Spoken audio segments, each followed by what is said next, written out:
డబ్బు, అనారోగ్యం, ఉద్యోగం, వ్యాపారం, అప్పులతో బాధపడుతున్నారా? మీకోసమే లాంచ్ యువర్ ఫ్యూచర్ ప్రోగ్రామ్.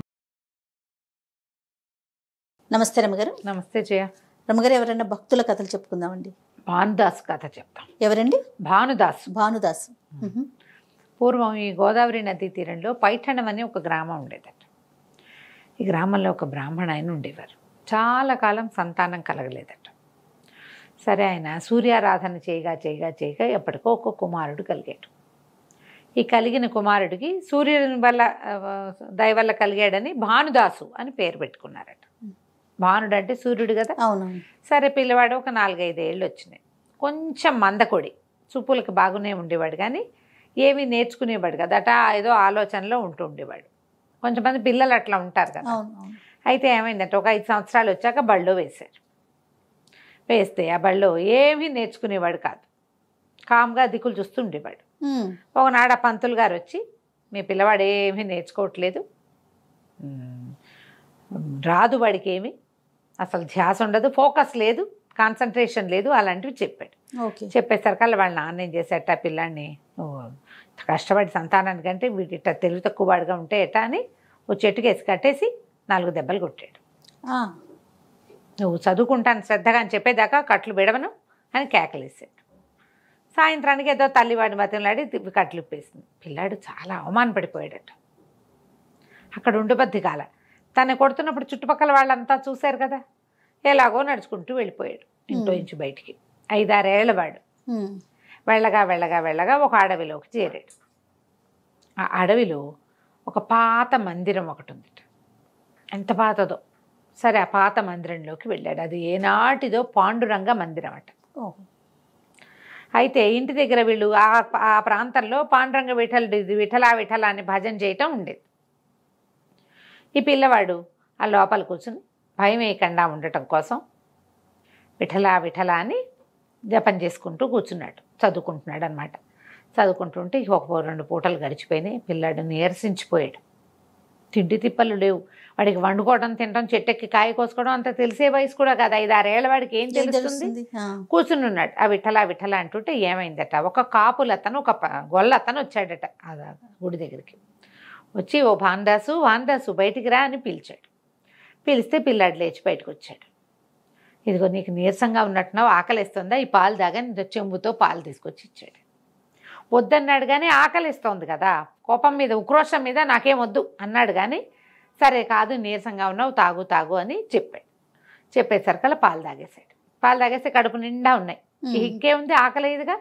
చెంబు ఇచ్చేసి లోపల కూర్చున్నాడు. అక్కడ ఏదో చెరువు ఉండేది. పొద్దున్నే వెళ్ళి స్నానం చేసేవాడు. ఇక వచ్చి ఆ గుళ్ళో కూర్చునేవాడు. ఓకే. వాడికి ఆ విఠల నామధేయంతో క్రమంగా అతనికి ఎంత కవిత్వమో వచ్చింది. 10 సంవత్సరాలు గడిచిపోయాయట. పిల్లాడు అందులోనే ఉండేవాడు. రోజు గొల్ల ఆయన పాలు పట్టుకొచ్చి ఇచ్చేవాడు. ఆ పాలు తాగి బతికేవాడు ఆ విఠల నామధేయంతో. అయితే ఏమైందట, ఒక కట్టెలు కొట్టేవాడు ఒకరు ఆ ప్రాంతంలో ఏదో వచ్చి దారి తప్పిపోయాడు. అతనికి ఎక్కడి నుంచో చక్కగా కమ్మగా కవితామృతం వినపడుతోంది, భగవంతుడి మీద పాట, భక్తి పాట. ఏమిటా, ఎవరా అని వెతుక్కుంటూ వచ్చి ఈ గుడిలో ఉన్నటువంటి పిల్లవాడిని చూశాడు. చూసి అతనికి గుర్తొచ్చింది, పైఠణ గ్రామం నుంచి ఓ పిల్లవాడు తప్పిపోయాడు చాన్నాళ్ళ క్రితం. ఈ పిల్లాడు ఆ పిల్లాడేమో అన్నది. ఓహో. బాబు, నీ పేరేమిటి నాయనా అని అడిగాడు. భానుదాసు అని చెప్పాడు. ఇదేం చేశాడు, కట్టలు కొట్టేవాడు. వాడు పైఠణ గ్రామానికి అవతల ఉన్న గ్రామం. వాడు అడవిలో ఉంది. ఓవైపు పైఠణ ఉంది, ఇంకోవైపు ఇంకేవో గ్రామాలు ఉన్నాయి. వాడు అవతల వాడనమాట. వాడు వెతుకుంటూ పైఠణ గ్రామానికి వచ్చి, ఈ ఊళ్ళో నుంచి ఒక పిల్లవాడు తప్పిపోయాడు కదా, అది ఎంతకాలం క్రితం తప్పిపోయాడు, అప్పుడు వాడి వయసు ఎంత, వాడి పేరేమిటి అని కనుక్కున్నాడు. అప్పుడు 5-6 సంవత్సరాల వయసు. వాడి పేరు భానుదాసు. అనగానే 5-6 సంవత్సరాలు వెళ్ళాడు. 10 ఏళ్ల క్రితం తప్పిపోయాడంటే ఇప్పుడు 16-17 ఏళ్ళు ఉండద్దు, అంతేగా, 15-16 ఉంటాయి. చక్కగా సరిపోయిందని ఈ పాండురంగ మందిరం, పురాతన పాండురంగ మందిరంలో ఒక పిల్లవాడు ఉన్నాడు. వాడు నిత్యం అక్కడ భజన చేసుకుంటూ ఉంటాడు.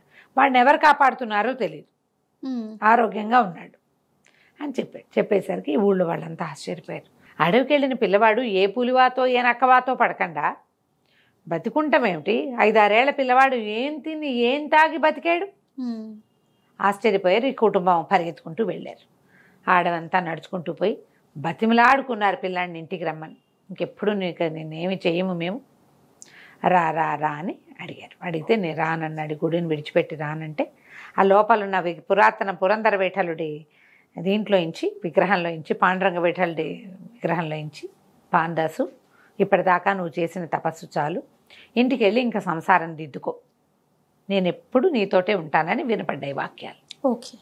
నీకెవరు పాలు తెచ్చి ఇచ్చారు అంటే ఆ చుట్టుపక్కల ఎవ్వరూ గొల్లవాళ్ళు లేరు. పైగా అది అడవి మధ్యలో ఉంది, అక్కడ ఆవులు లేవు. పాలు తెచ్చి ఇచ్చిన వాడెవడు?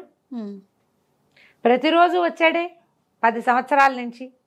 అతను ఎట్లా ఉన్నాడు అంటే ఇతను చెప్పాడు, పంచ కట్టుకుని ఉంటాడు, ఇట్లా గోచి పెట్టుకుని ఉంటాడు, ఒక కర్ర ఉంటుంది చేతిలో. విఠలుడే స్వయంగా ఈ పిల్లవాడిని ఇట్లా పాలు తెచ్చి కాపాడాడని చెప్పుకునేవారు. అంత మహాభక్తిపరుడైన పిల్లవాడిని వీళ్ళంతా ఇంటికి తీసుకుపోయారు. కాలక్రమంలో వివాహం చేశారు. ఏదో సంతానం కలిగింది. తల్లి తండ్రి ఉన్నన్నాళ్ళు వాళ్ళే ఇతను పోషణ భార్యని జపం చేసుకునేవాడు తప్పిస్తే ఏం పెద్ద పనులు చేసేవాడు కదా, అతనికేం రావు కూడా కదా, అట్లా ఉండేవాడు. అయితే కొంతకాలానికి తల్లి తండ్రి గతించారు. వీళ్ళకేమీ లేదు. ఊళ్ళో వాళ్ళంతా ఇంత మహాభక్తిపరుడైన వాడు మన ఊళ్ళో ఉన్నాడు, ఇతనికి ఏదైనా సహాయం చేయాలని ఓ 4-5 ఏళ్ళ వాళ్ళు ఏమన్నారంటే, నువ్వు వ్యాపారం పెట్టుకో, బట్టల వ్యాపారం చెయ్యి, మేము పెట్టుబడి పెడతాం నీకు. మా దగ్గర ఏముందండి, నీ దగ్గర ఏమీ లేదు, పెట్టుబడి పెడతాం, పై ఊరికి వెళ్ళి బట్టలు తెస్తాం, మన ఊళ్ళల్లో అమ్ముకోవటం, చిన్న కొట్టు పెట్టుకుని బట్టలు అమ్ముకోవచ్చు, అంగడి బజార్లో ఒక అంగడి నీకు ఫ్రీగా ఇప్పిస్తాం అని అతన్ని ఒప్పించారు. మరి సంసారం ఉంది కదా, భార్య పిల్లలు ఉన్నారు. ఈయనేమో భక్తిపరుడు.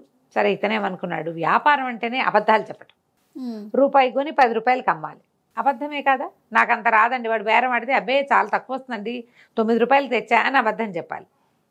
అందరు చెప్పేదే కదా, మాకు పెద్ద పర్సంటేజ్ ఏం రాదు అని చెప్తారు. బట్టల్లో 1-1 ఖచ్చితంగా ఉంటుంది కనీసం. సరే, ఇతను ఏం చేశాడు, సరేని అనుకుని వాళ్ళందరూ పెట్టుబడి పెట్టిన డబ్బులతోటి వాళ్ళు ఎక్కడి నుంచి బట్టలు తెస్తారు, చేనేత నాణ్యమైన సరుకు తెచ్చుకుని పెట్టుకున్నాడు. పెట్టుకున్నాక, బాబు ఇంత కొన్నామండి, నేను ఇంత పర్సెంటేజ్ వేసుకుంటా, కావాలంటే కనుక్కోండి అని చెప్పేవాడు. సరుకు నాణ్యం తెలిసిన వాళ్ళు, ఇతను రేటు పక్క షాపులో 15 రూపాయలు ఉంది, ఇతని దగ్గర 9 రూపాయలే, మేము ఇంత కొన్నామని చెప్తున్నాడు. సరే, ఇతని దగ్గరకు కొంట మొదలుపెట్టారు. క్రమంగా వ్యాపారం విపరీతంగా పెరిగింది. తెచ్చిన బట్టలు తెచ్చినట్టు అమ్ముడైపోయాయి. ఈ చుట్టుపక్కల వాళ్ళ ఒళ్ళు మండిపోయింది, మనం పెట్టించిన వ్యాపారం వీడికి ఇంగైపోయాడు, ఎట్లాగైనా ఇతని పీడ విరగడి చేసుకోవాలి.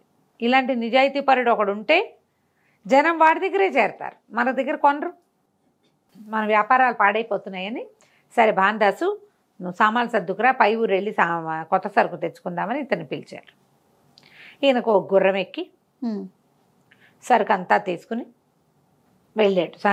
ఇక్కడ సరుకు తీసుకెళ్ళి అక్కడ అమ్ముకుని డబ్బులు చేసుకొని తెచ్చుకోవడం కోసం వెళ్ళాడు. సరే, అందరూ వెళ్ళిన తర్వాత ఒక చోట ఒక సత్రంలో దిగారు.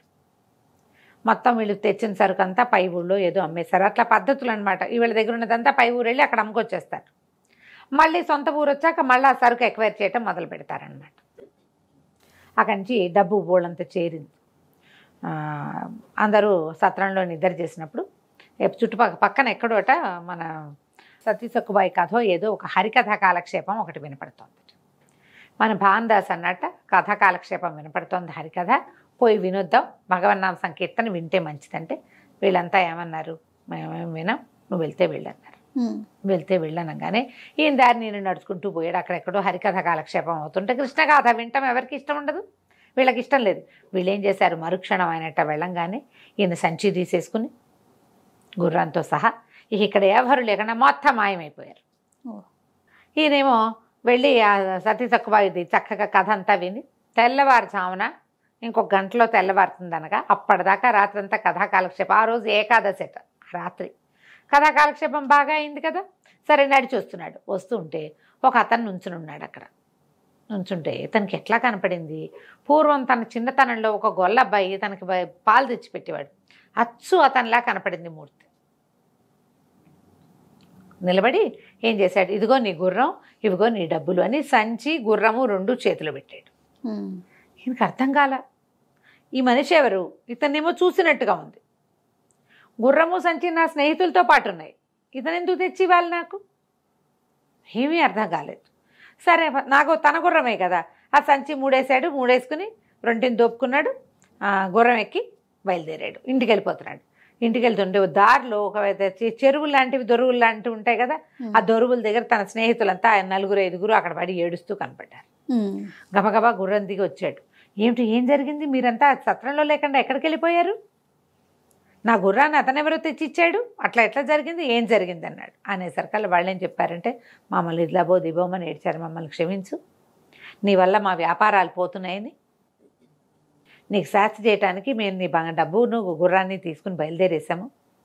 అయితే ఇక్కడ దాకా వచ్చేసరికల్లా దొంగలు ఎవరో మమ్మల్ని కొట్టి మా దగ్గర ఉన్న డబ్బులు అన్నీ లాగేసుకున్నారు. డబ్బులు పోయినాయి, గుర్రాలు పోయినాయి, నీ గుర్రము నీ సంచి ఎవరు తెచ్చిచ్చారో మాకు తెలియదు. అంటే ఇతను ఏం చెప్పాడంటే, నా చిన్నప్పుడు ఒక గొల్లాయన వచ్చి పాలు ఇచ్చేవాడు నాకు, నేను పాండురంగ మందిరంలో ఉన్నప్పుడు, విఠల మందిరంలో ఉన్నప్పుడు అచ్చు అట్లా కనపడ్డాడంటే వాళ్ళందరూ డబ్బో దిపోమన్నారు. నువ్వు భగవద్ పూజాపరుడివి, భక్తిపరుడివి, మేము అనవసరంగా నీ జోలికి వచ్చాం, విఠలుడే నీ డబ్బు నీకు అప్పచెప్పాడు, మాకు తగిన శాస్తి చేశాడు, మమ్మల్ని క్షమించు అని చెప్పి అతనితో పాటు ఇంటికి వచ్చారు. ఈయన ఏం చేశాడంటే, తను సంపాదించుకున్నాడు కదా, ఎవరెవరు తనకి డబ్బులు అప్పిచ్చారో ఇదివరకు వాళ్ళందరు అప్పులు తీర్చేశాడు. మీ డబ్బులు మీకు ఇచ్చేస్తా, మీరు మళ్ళీ పెట్టుకోండి, నేను ఇంకా వ్యాపారం చేయను, ఇవి ఉన్న డబ్బుతోటే ఉంటానని చెప్పి ఆ డబ్బుని ఇంట్లో ఏదో పొలాలు అవి కొని ఇంట్లో వాళ్ళకి అప్పచెప్పాడు. భగవంతుడు ఇట్లా తనని రక్షించటానికి వచ్చేసరికల్లా ఆయనకు ఆ తర్వాత ఈ వ్యాపారం చేయబుద్ధి కాలేదు. నిత్యము తపస్సులోనే గడిపి చివరికి ముక్తిని పొందాడు. కథ కంచికి మనం ఇంటికి. ఎంత బాగుందో రమ్మగారు. మరాఠీ కథలు బాగుంటాయి జయ.